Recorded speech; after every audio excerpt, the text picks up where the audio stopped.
மீண்டும் ஒரு கேள்வி, எத்தனை பேருக்கு என் தாய் பிடிக்காது? எத்தனை பேருக்கு, உங்களில் எத்தனை பேருக்கு உங்களுடைய தாய் பிடிக்காது என்று சொல்லுங்கள்.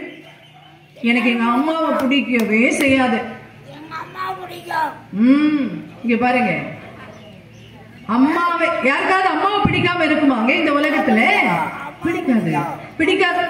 அப்படி பிடிக்காது என்று சொல்லுபவர்கள் உலகத்தில் இருந்தார்கள் என்றால் அந்த தாய்க்கான இலக்கணத்தில் இல்லை என்று அர்த்தம் என்று சொல்லுகிறான் கவிஞர் கண்ணதாசன்.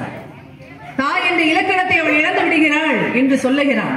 ஆகவே இந்த உலகத்திலேயே எல்லாருக்கும் பிடித்தது யார் என்று கேட்டால் தாய் என்ற படைப்பு தான். அதனால் தான் தமிழிலே எழுதி வைத்தார்கள், தாயை போல ஒரு தெய்வம் இல்லை. தெய்வம் ஒவ்வொரு வீட்டிலும் இருக்க முடியாது என்ற காரணத்தினால் தான் ஒவ்வொரு வீட்டிற்கும் யாரை கொடுத்திருக்கிறார் என்றால் தாயை கொடுத்திருக்கிறார்.